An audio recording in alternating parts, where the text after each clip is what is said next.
adventure fans, calling all Dick Tracy fans. Stand by. Dick Tracy is on the air.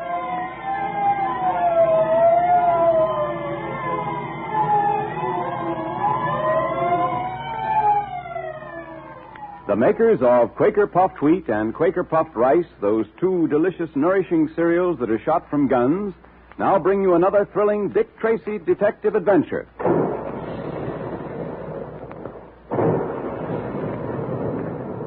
And there go the big guns, reminding us all that puffed wheat and puffed rice actually are shot from guns right in the Quaker plant.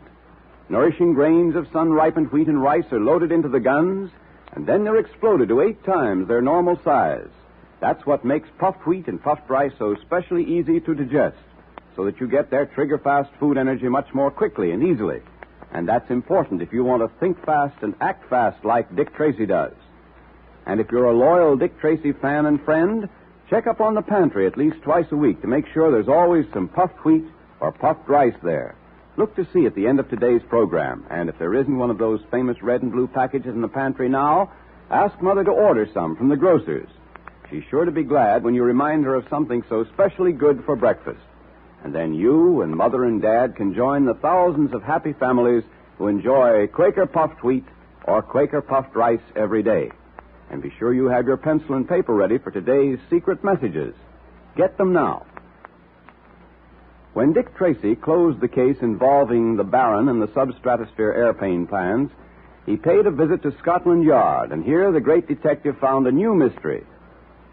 Dryden Small, the well-known Egyptologist, was returning to America with certain treasures which he had discovered in the ancient tomb of Tutanimal.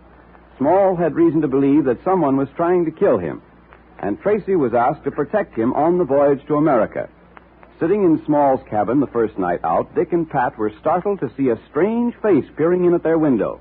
Mr. Tracy. What's the matter, Small? What's wrong? Look, there, the window. The man with the yellow face. So what? Dick, great Scott, look. That awful face at the window. It's gone now. Come on, Pat. We've got to find out who it is. Yes, and why are we standing through that window? Oh, don't leave me alone. Don't leave me alone. We'll be back in a moment. Here, through this door, Pat. That'll bring us out on deck.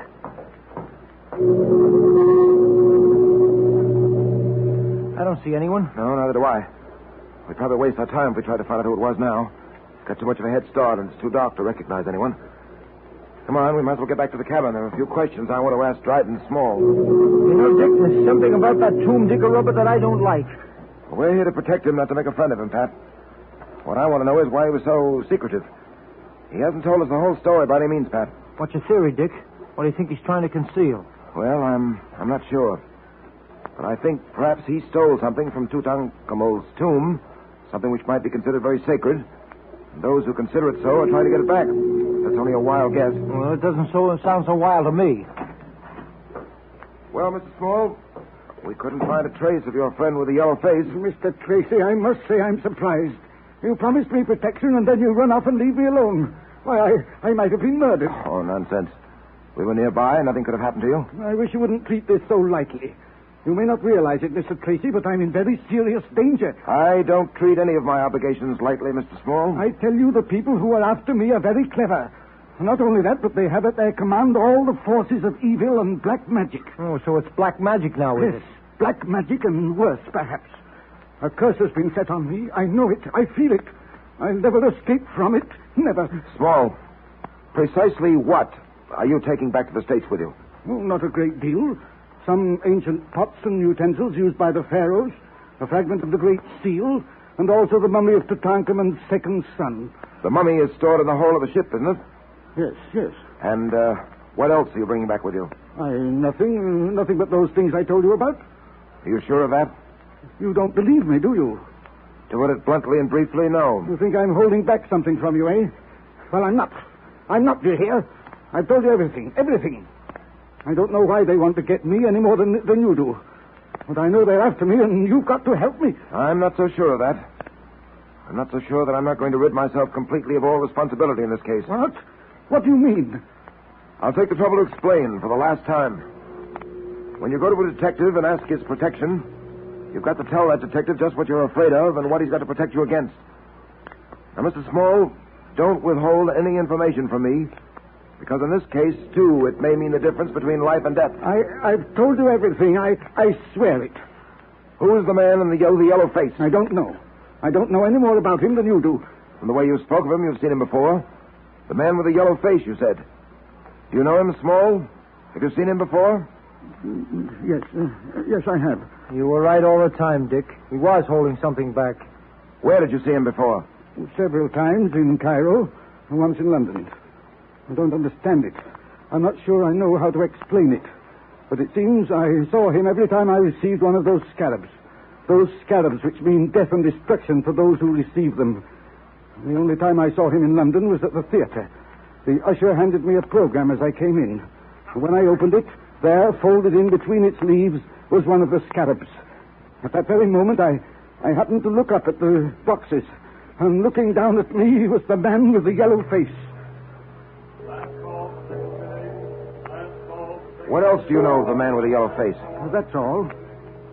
I don't believe you, Mr. Small. You know who he is, and you know what he wants. I tell you... Now, let me warn you once again. If anything happens to you, you'll have only yourself to blame. Because when you had the chance, you wouldn't tell us everything you know. And now, shall we go down to dinner?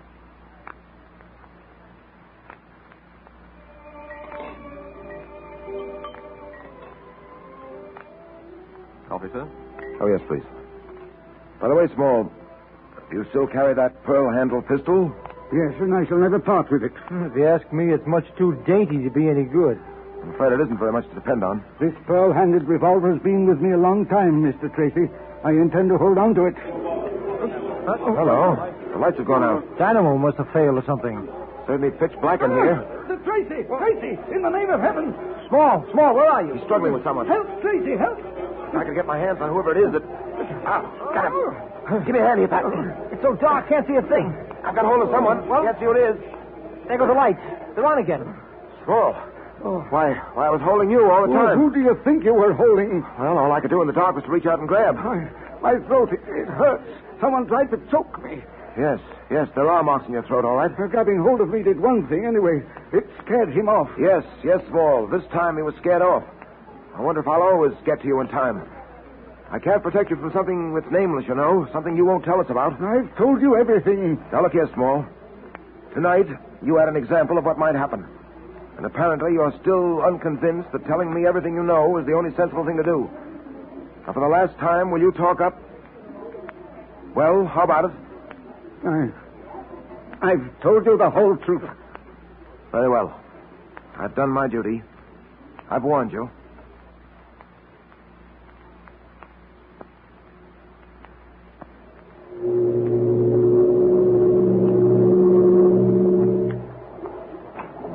Hiya, Dick. Oh, hello, Pat. Where you been? Walking about on deck? Yeah. Isn't it a beautiful night? Yes, I suppose it is. Hey, met a girl strolling about on deck. Miss Foster, her name is. Oh, boy, what a girl. She's swell platinum hair and... Say, what's the matter with you? Huh? Oh, nothing. You got something on your mind? Yes, Pat. His name is Dryden Small. Where is our friend Small? Or should I say our small friend? In there. Asleep? Reading in bed, I think. Pat, I'm more than ever convinced that he's keeping something from us. Hey, Dick, maybe the guy's on the level. Maybe we're just imagining things. Maybe someone is trying to get hold of some of the things he took from Tutanimal's tomb. Small says they're very valuable.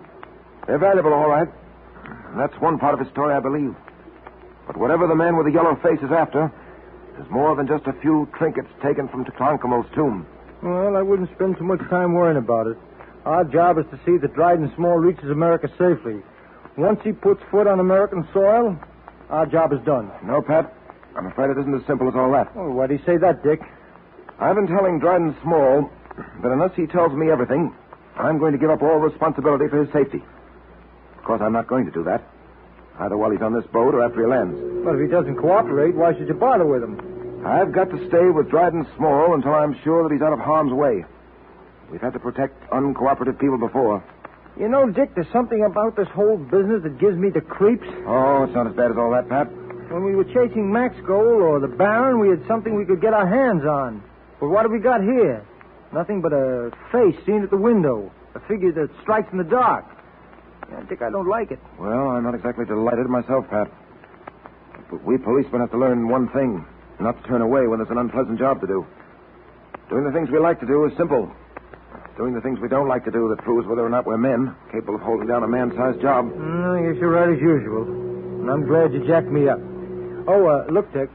It's my turn to sit up with Small tonight, but I was thinking that maybe... Yes, Pat?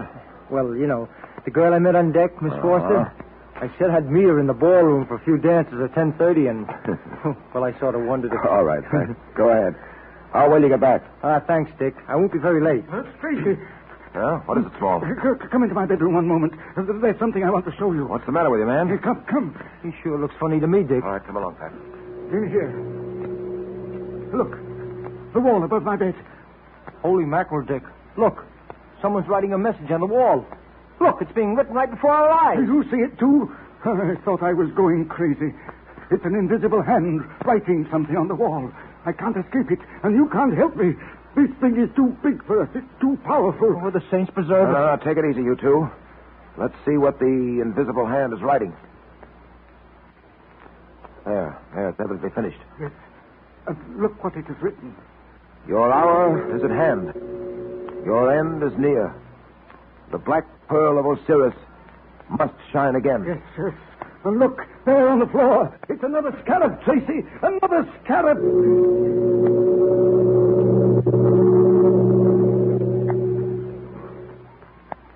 What is the meaning of the strange message on the wall? And how is it written? It's a puzzler, all right. But now it's time for the Dick Tracy Secret Service Patrol meeting. The makers of Quaker Puffed Wheat and Quaker Puffed Rice, the specially delicious, nourishing cereals that are shot from guns, invite you to attend. The 19th meeting will now come to order, and today the members of the Dick Tracy Secret Service Patrol congratulate the Boy Scouts of America on their 28th anniversary. Let's all stand at attention, patrol members, as a tribute to that great boys' organization. Boy Scouts of America, we salute you. Fine, Junior. And now, patrol members, have you got a pencil and paper ready for the special secret code message? All right, Junior, let's have the message. Here it is. Prisoner 25, 9, 3, 20, 11. 26, 21, 8, 17, 16, 20, 8, 16, 3. 8, 18, 15, 4. Did you get it? I'll repeat it again just to make sure. Ready? It's prisoner 25, 9, 3, 20, 11. 26, 21, 18. 17, 16, 20, 8, 16, 3. 8, 18, 15, 4. Now you can decode that secret message with your Dick Tracy secret code book. And remember what it says, patrol members. It's important. You know, Dick Tracy wants you to be as good as he is at decoding messages. So we're sending you a secret message every day this week. Be sure you have your code book, a pencil, and some paper handy every day when you tune in on Dick Tracy. And listen, if you don't have a code book, join the Dick Tracy Secret Service Patrol now, so you won't miss all the swell secret detective activities and good times. Now, here's all you do to get your secret code book, your patrol pledge, and special badge. Just tear the tops off 2 packages of Quaker Puffed Wheat or Quaker Puffed Rice, or one of each. Be sure it's the top panel that says, 3 wrappings guard its crispness. Then mail the 2 box tops with your name and address to Dick Tracy, Box L, Chicago. And you have the time of your life in the Dick Tracy Secret Service Patrol. So ask Mother to get you some Quaker Puffed Wheat or Quaker Puffed Rice at the grocer's. Remember, they're the 2 delicious, nourishing cereals that are shot from guns to give you trigger-fast food energy.